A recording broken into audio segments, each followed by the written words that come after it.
everyone, welcome to Handing the Shame Back, a channel dedicated 100% to adult survivors of child sexual abuse in New Zealand and across the world. And we're very lucky because at the moment, beautiful survivors, we have nearly 1,000 subscribers. So I'm really excited and quite humbled that this is reaching so many of you. Thank you. We have, as with all our beautiful guests, we have a trigger warning in place. So please, if you at any point feel triggered or just a bit unsafe, stop watching, go to the show notes below and you'll be directed there for some support and resource. So in the meantime, have I got a guest for you? So meet the beautiful, wonderful Isami Daehn. She's a subject matter expert in two fields specifically, one in anti-human trafficking and the other in child safety. She would love to educate leadership on those two subjects, and man, they are so crucial. It needs to be a global mandate, I believe, Isami. She's also, her mission is to be the voice for exploited and abused people. It might be past, might be present, who have had those experiences in religious settings. So she doesn't just do one thing, as with so many of you beautiful survivors, she does many. So welcome to the show, Isami. Thank you so much. I'm really honored that you have me on your show. Thank you. How wonderful to meet you. Hey, I thought might be a good place to start at the very beginning, just Yeah. as much or as little as you're comfortable to kind of share about your early life. Clearly, you're a survivor, otherwise you wouldn't be sitting here with me. So perhaps we could start with that and then take it from there. Absolutely. Yeah. Where did, Um,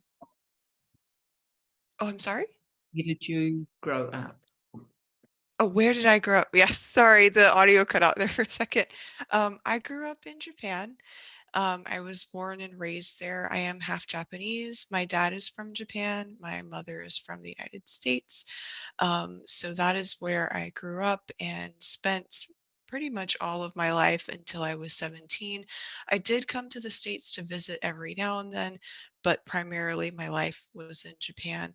I had a very strange upbringing in that there were a lot of rules that were bent. And I grew up in a very abnormal atmosphere. My parents were considered missionaries. I put that in air quotes for anyone who is listening audibly.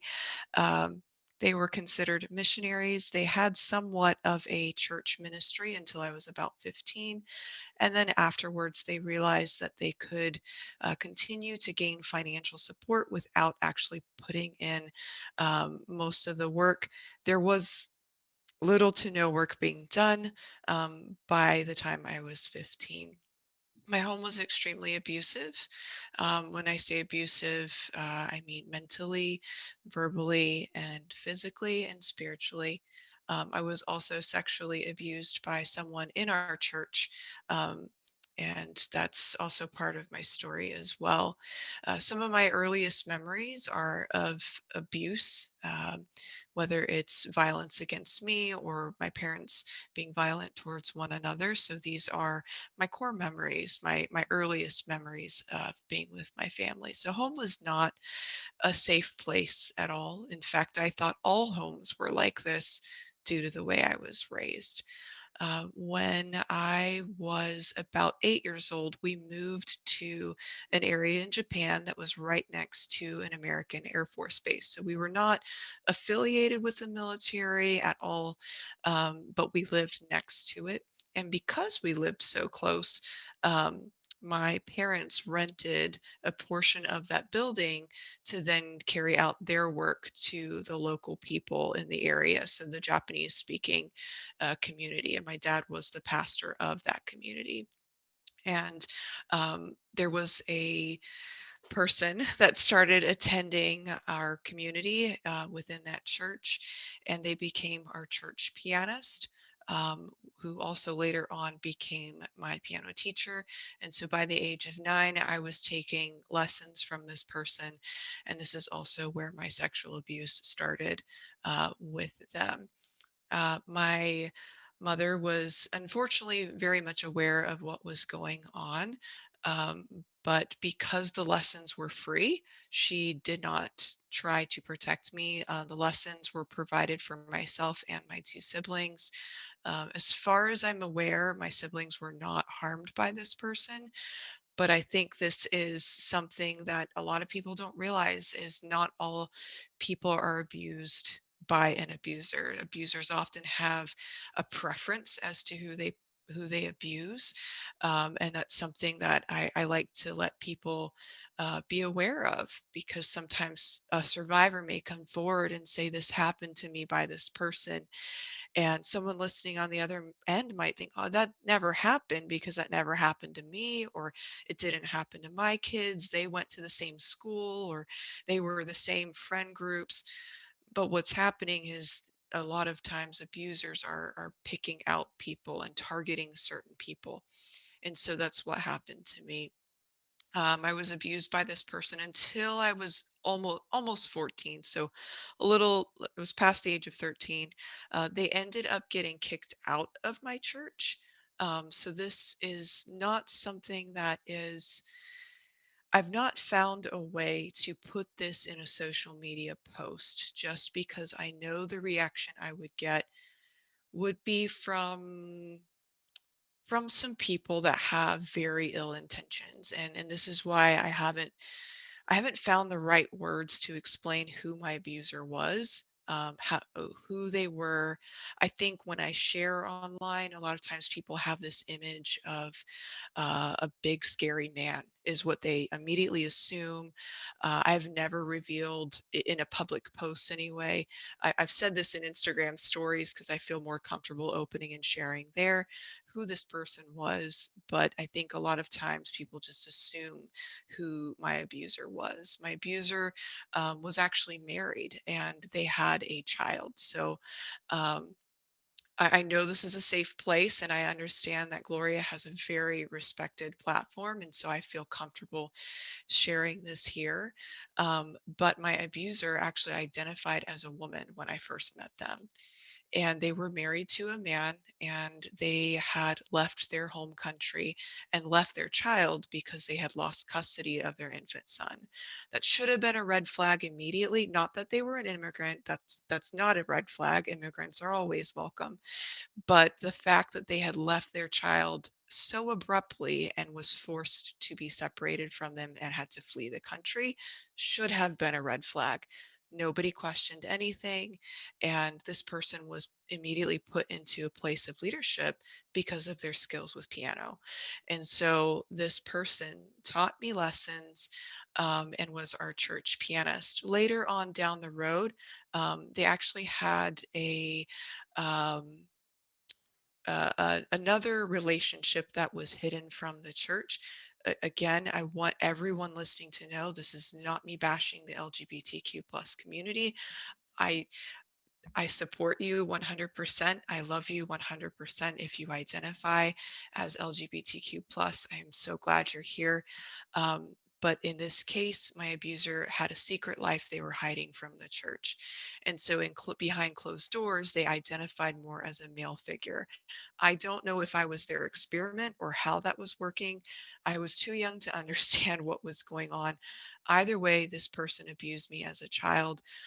There were times I was left alone in their apartment, and other things that I don't quite feel comfortable going into full detail on did happen to me. And so that was my experience with the sexual abuse. The only reason this person left my church was because they came forward and said they wanted to become a deacon. And so deacon positions within the places I was raised was not allowed unless you were a male. And so because they had asked to be put in that position, they got into a fight with my dad, and my dad kicked them out of the church. So it wasn't due to my safety. It wasn't due to my mom actually standing up for me. It was simply because They were publicly identifying as a woman, and so because of that and the place of leadership they had asked for, they were rejected and then kicked out of the church. So that was the end of my time with that abuser. That was the only way I escaped from them. I wish it was under different circumstances. I actually wish it never happened, but that is the full, I guess, a story that I had gone through there. And so that really messed with who I was as a person, my confidence, and um, my view on, "Oh, maybe God thinks of me this way. Maybe God does not love me, and therefore I am unlovable by everyone else. My own family has not stood up for me. My dad did not know. I don't think he knows at all, even to this day. I didn't feel safe enough to tell him. He was both verbally and physically abusive. So I was afraid he would take my mom's side and worse things would happen. So I never told him. I did confront my mother years later, and that did not go so well. Um, there were words exchanged, but ultimately she did not take responsibility for what happened. And it wasn't until my late 20s that I realized what I had gone through was human trafficking. And this was years after volunteering and even being in leadership positions on volunteer boards, working with communities to help other survivors.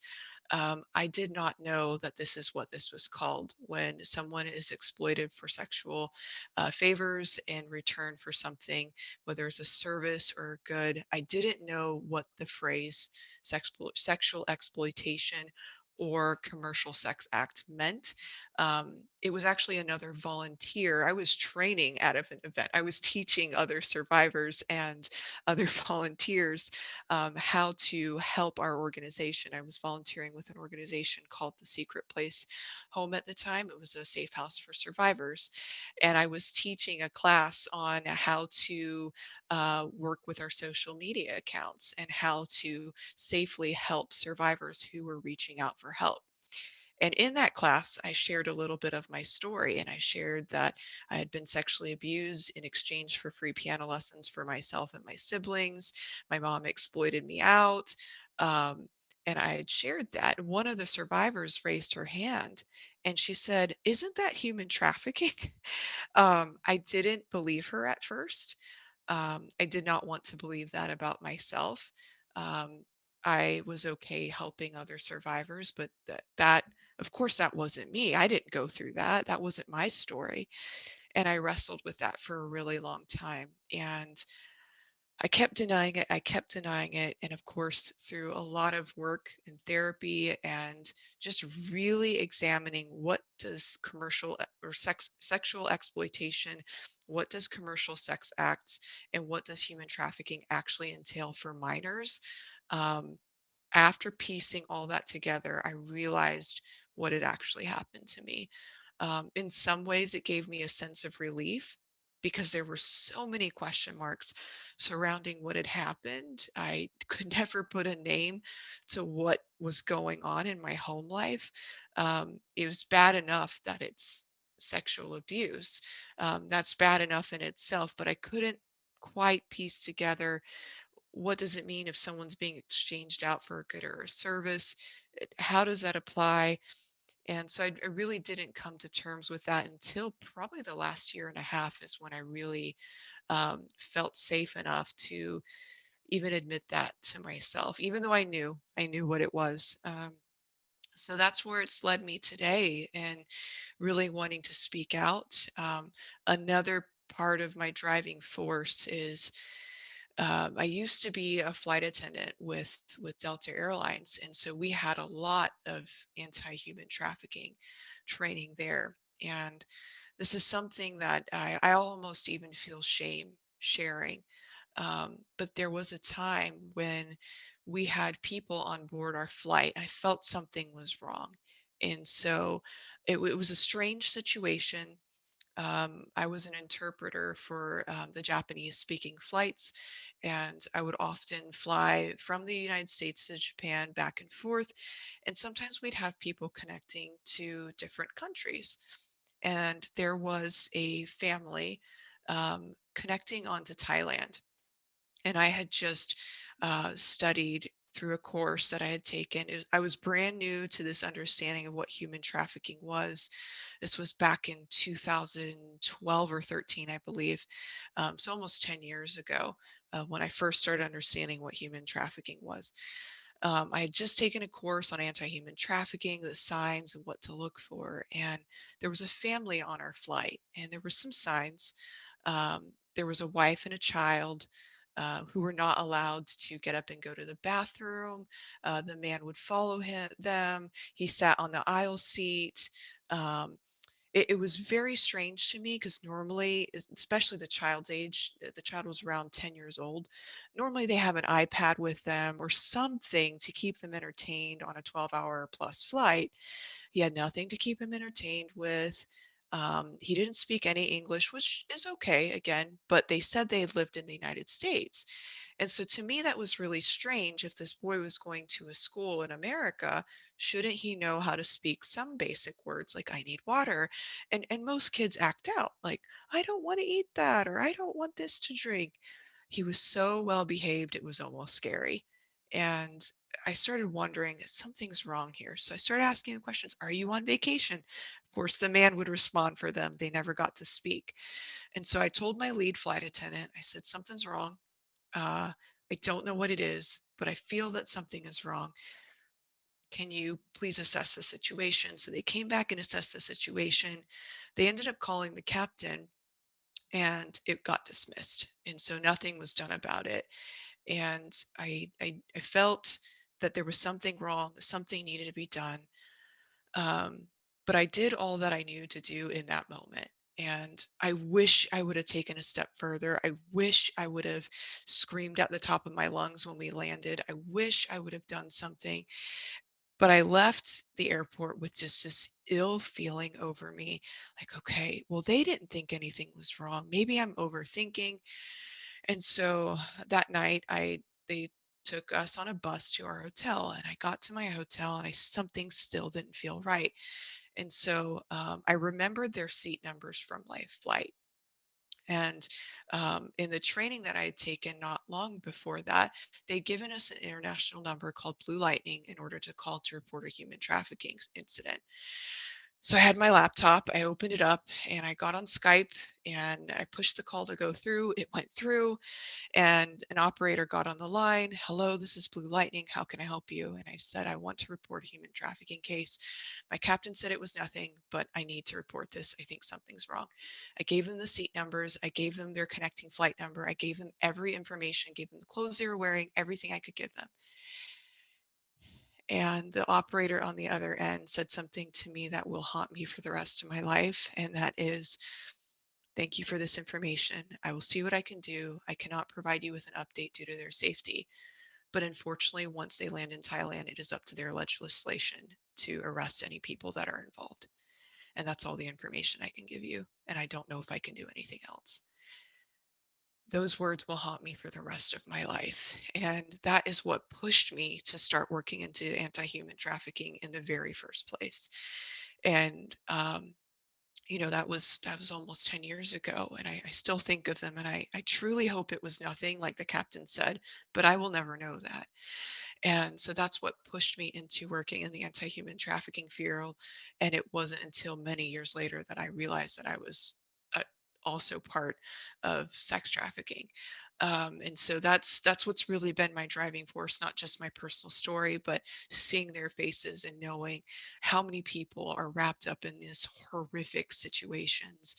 And that is why I'm so vocal about it, and why I really want people in leadership to know, not just because of my situation, but because there are so many people who have all the signs, but maybe they just don't know what to look for. They don't know what to say. I didn't even know that I could have used a ground phone and called from there. I didn't even know that my call would have gone through to an international line without logging into a computer. I know that now. I wish I would have known that then. But those are some of the things that I pray and I hope that leadership will know when they're looking out for these things, whether it's in their church, their school, or maybe they're traveling, they're at an airport and they see something's wrong. This is why I'm so vocal about that. Um, but So, that's the general overall of that wow, there. Yeah. wow. So a big heart for you, Asami. That's pretty tough. Wow. Um,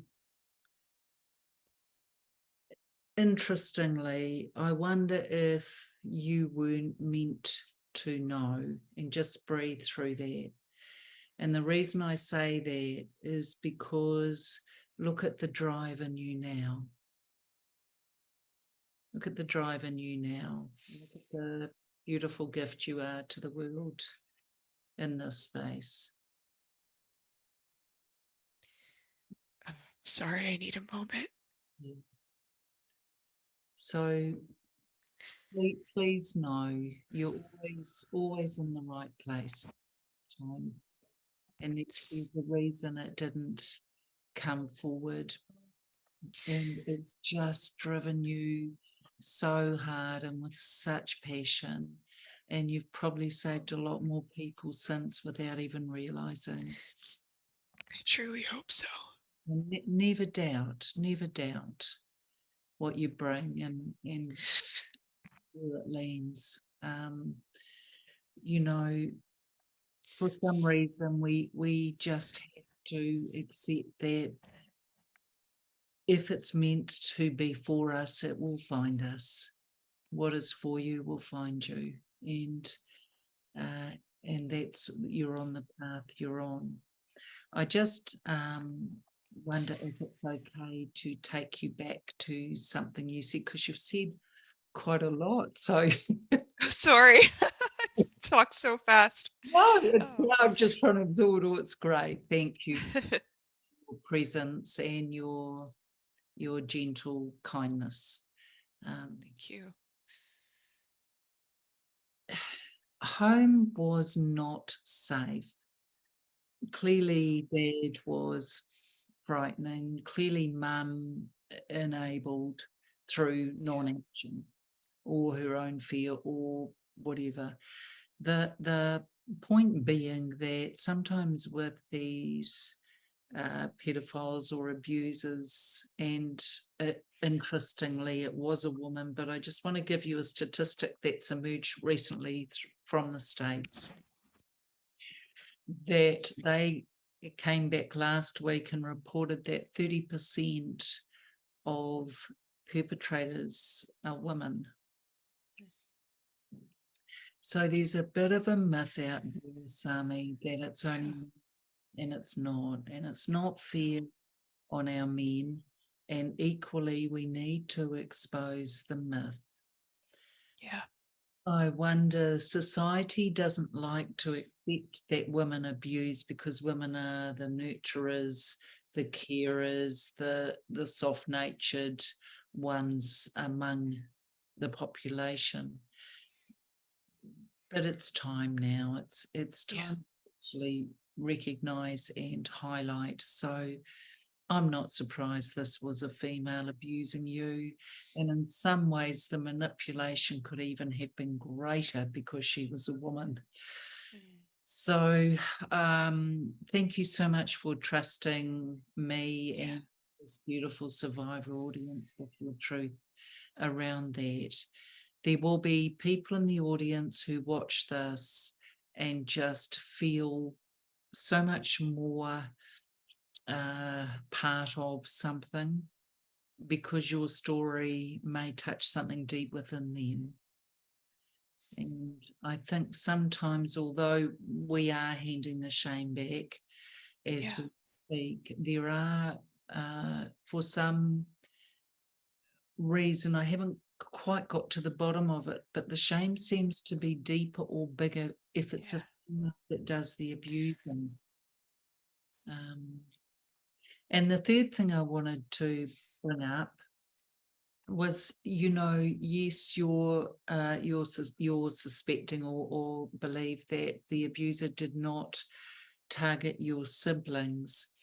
Mm. 100% agree with you. Mm. Not every child that is able to be abused will be. Right. what these abusers do, because they are predators. And what do predators do? They watch their prey. Yeah. For whatever reason, the ones most likely to appear available or Mhm. easier will be the ones that are attacked first. Yeah. So, yeah, Yeah. it's I just have to agree. Yeah. Yeah. I was surprised to hear several years later, there was another girl in our church at the time, and she met up with me years later, and she had heard about my story, and she, she first of all said, I'm sorry that happened to you. But something she said surprised me and made me even realize even more that there is a target and people do prey on people that they want to go after. She said that the same person had actually approached her mother to teach her free piano lessons. Her mother said no because she knew something was wrong. She didn't know what it was, but she felt something was wrong. wow. And so she had said no. And she just said to me, I'm so sorry that happened to you, but I'm so glad that didn't happen. And my mom said no. And I couldn't have been more glad to know that her mother had stood up and said no. And now that I think about it, this might be strange to say, but our stature, our build, she and I, when we were that age, was about the same.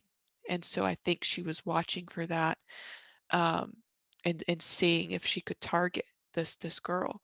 Um, and so I'm just so glad that her mother was aware enough to keep her child safe. But it's just scary to me, and I don't know if there's research done on this or if there will be.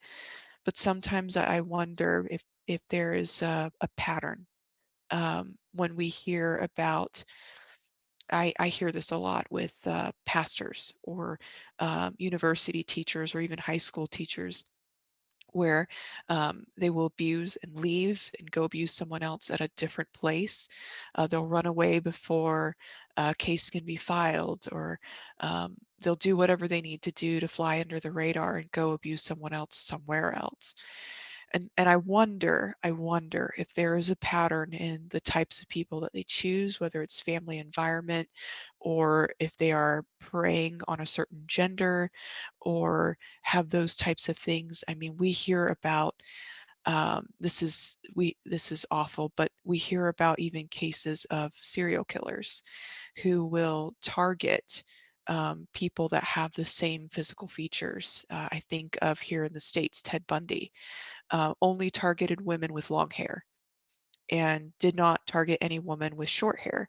They had a preference. And then we hear about some other people who do the same. And I wonder if it's the case with child predators as well, if there is a system that they use to target, and they're going after people. And so when I hear when people come out with their stories and I hear the opposing end saying, well, that never happened to me, it upsets me to hear that, because I think, well, they may not have targeted you because they weren't looking for you. And so I thank you for bringing that up. But I hope people are on the lookout for that when they hear survivors coming forward, and they're wondering, well, why didn't that happen to everyone else? Yeah, and look, we also have to remember, I think, and I think you'll enjoy this, Mm, Asami, that people don't like the fact that sexual abuse occurs and that child sexual mm, so prolific. mhm, Yeah. And so when you get responses like, well, that didn't happen to me, or I mm, would find that hard to believe, he or she seemed mm, really lovely.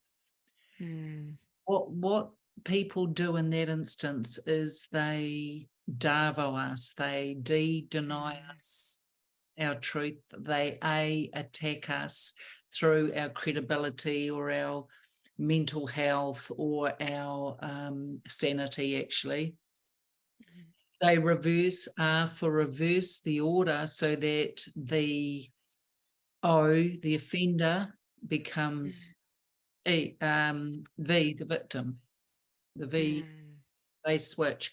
So suddenly, as a survivor coming forward, you're the one that cleverly gets flipped around and become mhm, the one that people do not wish to listen to or hear from.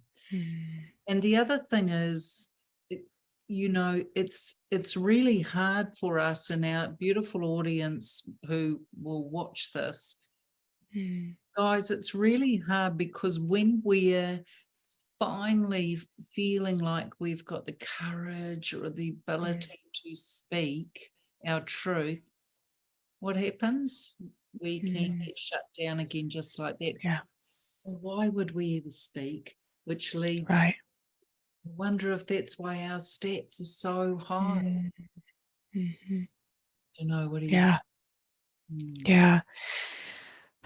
It is hard to keep speaking up when you're shut down, you know? I remember as a child, sometimes the abuse happened in front of my mom.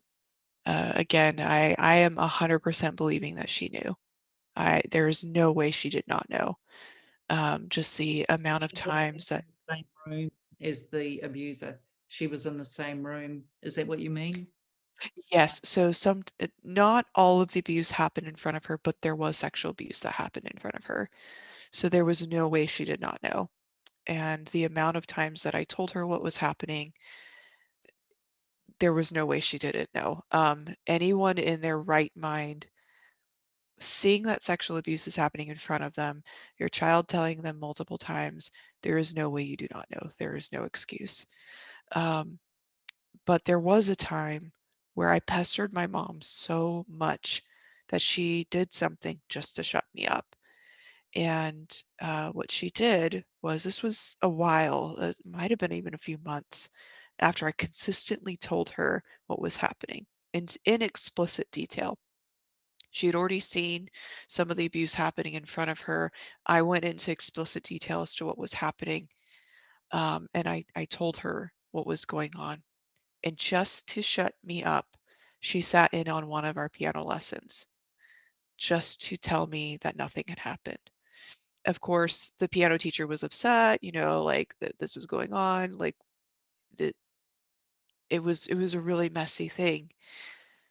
But after we were done with our lesson for the day, my mom talked to me privately and she said, "Don't you ever dare lie to me again and bring this up." And so, looking back now as an adult, I know that was a way for her to ease her guilty conscience, because if I no longer talked about it, it was out of sight, out of mind. And for her, it was easy. It was easy to exploit me this way. And for her, what she gained out of it was a lot of our sponsoring churches required us to put on a musical performance when we would come back to the United States. So that's what me and my siblings did. One, to prove to our sponsors that we were a healthy family, and another to prove that we were doing legitimate missionary work. And so she was gaining this out of me taking these lessons. She also didn't have to pay for anything out of her own pocket. So there was financial gain for her there too, for all of this. And so she shut me down when I tried to ask for help. And so when that happens to you, especially when you're young, and especially if it's your own parents, you think everyone else will do the same. And I did not publicly share my story until 2017. I was in my late 20s at this time. Um, this was many years after I'd ever confronted my mom or told her or anything. Um, but once you're shut down, it's hard. It really is hard to open back up. You start to doubt yourself and you start to doubt your truth, and you start to wonder if what was it that bad, or Yeah.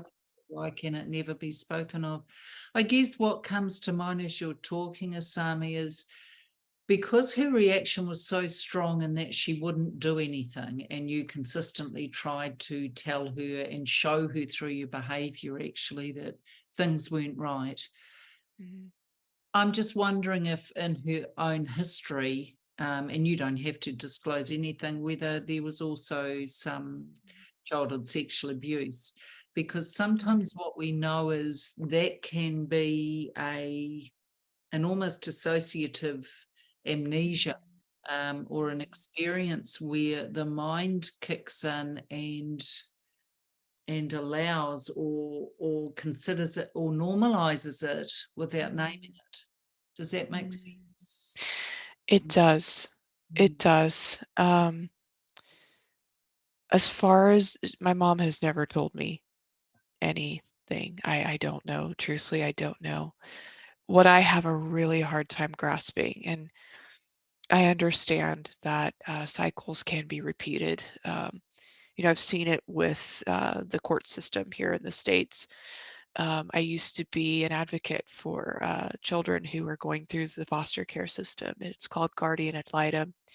And so my responsibility was to visit the children and gather reports from them, um, because they were in a custody battle with the court to know where they would be permanently placed. And some children, it was not safe for them to ever go back home. Although reunification was the goal, it was my job to really listen to those kids and see where they were coming from, to know what I needed to tell the judge, because we would sit by the caseworker in the stands and give information based off of our reports. And it was horrific to see the amount of people who were repeating this cycle. I sat in one court case. I was just an observer for this case, but there was a case where a woman who had been sexually abused, possibly even trafficked by her ex-boyfriend, um, then allowed her child to be abused by the same people. And she was in tears because she really wanted her child back, but it was not a safe place for him to go. And the court ultimately ruled for him to be placed with his foster family permanently. He was so happy, and he was so excited. He had a home and a safe place to be. And I sometimes think about that, and but then there's also this part of me that is just enraged, um, of how I think of what I went through, and I don't have any children, but I think of my nephew. And if I ever found out someone dared laid a finger on him, I would be on the first flight to Atlanta to do illegal things to whoever hurt my nephew. Yes, I'm I with would avenge. you. Absolutely. And so I sometimes I don't understand. I truly don't, how people who have been through these things, how that justification purpose plan in their mind works. Maybe I'm just not being compassionate, but I truly can't wrap my brain around it. I can't. No, and Yeah. I understand that. I think there's so many layers and layers to this, and so many, you know, so many children currently, being hurt and abused and trafficked. One report from the UN stated that the biggest industry globally, financially, is the sex trafficking industry. Yeah. And you can imagine children, how many children are a part of that. Secondly, I don't know if you're aware, but over 10 million children globally have gone missing. Mm, Where's the outcry? Where's the noise? Why is mm, this not taking place on the news and in the media? And, mm, you know, thirdly, Asami, we have in New Zealand, we lead the world stats with this. We have stats that suggest by the time a girl is 16, she will have been sexually abused. By the time a boy is a similar age, I think the stats are up to 1 in 6. But Mm. I question that because we know Yeah. that boys and young men would not come forward easily Right. at all. Right. But Yeah. I guess what I'm saying is if we've got that amount of the population, I believe it's Mm. similar in the States. But I Mhm. believe if we have that sort of amount of the population who are suffering or have suffered this, Mm. what amount of the population are doing the abusing? Mm. Yeah. Yeah. I think you're right though. I think the stats are off. Um, when you go through things like that, and I can't even imagine what it would be like to experience that as a man. Um, it's awful no matter what gender you are, and no matter who you are, if you've gone through that's awful. But I think about, like you were saying, you wonder if those stats are off, and I hear that a lot, um, from various people who've either, sent me messages, or I've heard their stories, and they say that it took them such a long time to come forward because either no one believed them to begin with, or there's this stereotype that, um, is a lie, really, that men can't be sexually abused. Um, and it's even worse. I'm not saying that there's a worse. I'm not saying that one type of abuse is worse than the other. That's not what I'm saying. But I think it would even be more difficult if the man was abused by a woman. Because again, we have that stereotypical image that the abuser is always a big, scary guy. And yes, it happens. But the abuser could have been someone's female babysitter. I think about, there's a musician, he's a rap artist who's come forward with his story, and he's talked about it. His name is Lecrae, and he's spoken about his abuse, where it was a female babysitter, and he didn't come forward for years because he felt that no one would believe him. And there was this stereotype, and there's these awful things people say, especially if it's a boy. Oh, you enjoyed that, or Yes. you asked for that. That's awful. Yeah. Why Or would you say that are to you someone? gay? Are you gay? Yeah, Or God, you're yeah, lucky. Okay. yeah. It makes me so upset to hear, that the people are putting this on survivors who are just desperately trying to break out of their shame. And what's happening is they're forced to hide again, and they don't feel any peace or relief. And, worst case scenario, many of them feel that there's no hope for them in this world, and they try to leave this world because of it. So Yeah. it's devastating, and I guess a couple of things to add. Mm. There's no permission for men to have been abused in our patriarchal world. Mhm. They're meant to Mhm. be strong. They're meant to be the ones who look after us, who provide the protection, who are never Mhm. vulnerable and never weak. People Mhm. forget that these were small children, small Right. vulnerable children when the abuse occurred. Right. Secondly, what's really sickening, so that's sickening, these poor men can't go anywhere. Although Right. that's Yeah. changed, I'm hoping. Yeah. But the second thing is equally as sickening is why are we not batting an eyelid generic? Mm. Are we not batting an eyelid that there's permission for women and girls to be sexually abused? Why is Mm. that okay? Mhm. That acceptable? Yeah. And Yeah. again, here is the noise. You know, Right. in our country, Yeah. we have the great All Blacks and Team New Mm. Zealand in the yachting. Really? Mm. Put some money into this stuff. Yeah. Yeah. Like, Yeah.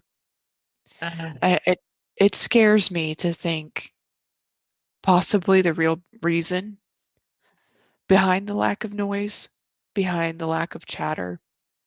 I think about here in the States, one of the biggest days for human trafficking is the Super Bowl.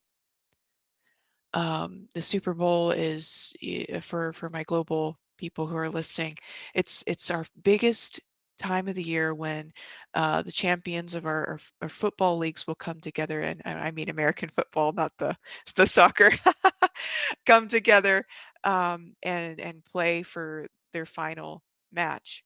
And during that time, the entire country is watching this game, and it's a big event, and it's in stadiums, and people fly in from all over the world to see this thing.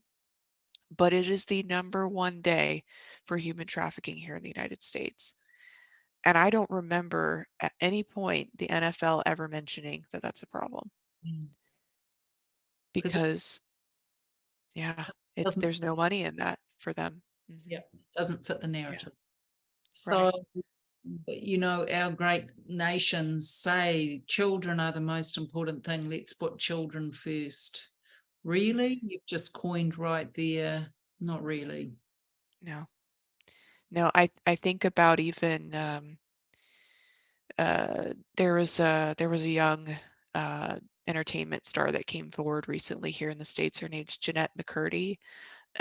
She was a star of one of the Nickelodeon shows, and she's come forward about her abuse. And there seems to be a lot of other stories that have come forward from either Disney or Nickelodeon. And I'm not saying that they have bad shows or anything. That's not what I'm saying. But what I am saying is that there seems to be a lack of attention when these people do come forward. It seems like it's not welcomed when they speak up about these things, and I can't help but wonder why. I'm not sitting here pointing fingers or placing blame, but the question is there. Why? Why is this not talked about more? Yeah. Maybe it doesn't suit the narrative. We've Mhm. just realized it's the biggest commodity, Yeah. the biggest money earner, but Yeah. also over 93% of child sexual abuse occurs with someone someone Mhm. that's either Yep. in the family or well known to the family. So Right. we don't need the stranger danger talks. We need Mm-mm. recognition of what's acceptable and what's not. Right. But Asami, as we're moving forward, I'm wondering it would be useful for our audience to know what's helped you in your kind of healing and recovery Yeah. trauma. What's helped you? I would say the thing that has helped me the most is releasing the poison. And what I mean by that is oftentimes as survivors, we have something horrific happen to us, and then we are expected, whether it's by our family or by society or maybe even our friends, to carry that with us and never ever release it. And what happens is, it becomes part of our identity. We feel like we have to stay stuck forever. Um, or it manifests itself in other ways. For me, it came out in a form of anger, and there was a time where my anger was absolutely out of control. And I was an adult at this point. I was already married, um, but when I actually started working through this, the root of this was the sexual abuse and shame, and that had been so far suppressed within me that I didn't even realize that it was affecting every area of my life. And so it first started out with going to a counselor and opening up about that. I did end up writing a letter to the person that abused me. I didn't get to send it. I have no idea where they live. I have not seen them since I was 15. I ran into them at a grocery store at the age of 15. That was the last time I saw them. I have no idea where they are. I don't even know if they're still alive. I don't know. But I wrote them a letter with every bit of emotion that I'd felt toward them, how angry I was, how they made me feel, just this place they had put me in. Yes. Um, and I wrote that letter as if I was writing as my adult self protecting my younger self. And so I let it all out. This enraged anger. I wrote it out and then I destroyed that letter, and that helped me grow. It helped me to release some of that poison. The next thing that helped me was then to share in a group setting that was safe. Um, well, maybe about a year after I had talked to the counselor and written a letter, I was meeting, it was actually a Bible study, and I was meeting with a group of ladies, and they were talking about grief and things I had been through, and I didn't know why, but something just made me feel, oh, this is a safe group of ladies. I feel comfortable opening up about this. And I'd never, considering my sexual abuser was a woman, this was scary for me. And I had never told another female what had ever happened. My counselor was actually a man. My husband knew at this point, but those were the only people that knew. And I opened up. I don't think anything I said was making much sense. I was very distraught. But they just sat there and they handed me a box of tissues and they let me cry. And I don't know if there is a psychological reason behind any of this, but something made me feel like it was going to be okay. It was okay to open up and to talk. And, not too long after that, the relationship with my parents completely deteriorated. And um, I started writing. And that's where I first started to publicly share. The very first public anything was a blog post, and I wrote my story and I just explained what had happened. I still didn't understand this was part of human trafficking, but I shared what I did understand, and I released that to the public. And I woke up the next morning, and this was before I ever had a public account. This was on a personal Facebook, which I no longer have. But I woke up the next morning to hundreds of comments and private messages and emails from people that I had gone to college with, who expressed either how they were feeling. They were either there to support me, or they were expressing that they too had a similar story that they were so afraid to share. And I knew from that moment on that, my personal story, I was allowed to share that. My mom had shut me up years ago and told me that I should never talk about it. And, I just from environments I'd grown up in, and unhealthy religious environments that I'd grown up in, I heard of other people coming forward with their stories and them being shut down. And I thought that was normal. And I realized finally that there was a place for me. There was a place for me to not hide anymore, but to be vulnerable, to be real.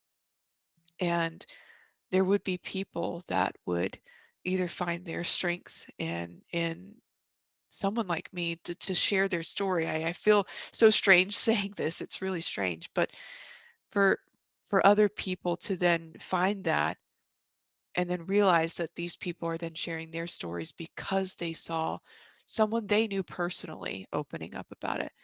That gave me even more courage, because not only am I releasing poison at this point,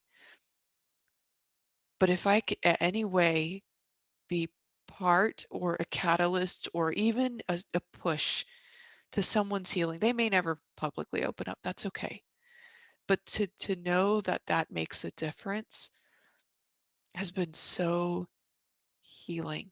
And I can't even express, how much that does to someone that's been through that and has been shut down so many times. It That's it helps you heal. Yeah. And then therapy. A lot of therapy. It's so powerful. And I love what you're saying about, the letter that, never actually got sent, but it's just releasing from the inside. And there's so many ways to do that, and I just love what you chose. And I think the group thing as well is just how beautiful having the support and something in you, that something was your instinct and your higher self knew, I'm safe, I'm okay to do this. So well done. Is there any kind of advice you would like to share or gift our audience, for those that perhaps, are new to this journey or have only recently recovered memory or are struggling with part of what they're dealing with? Yeah. Is there advice you would give?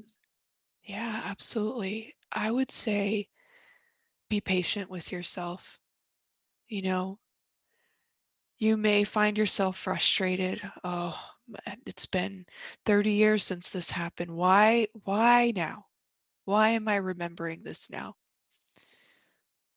Why do I have the need to express how I'm feeling? Why? And you might feel frustrated, or maybe you're progressing in this journey. Maybe you've started therapy and you're getting impatient with yourself. Yeah.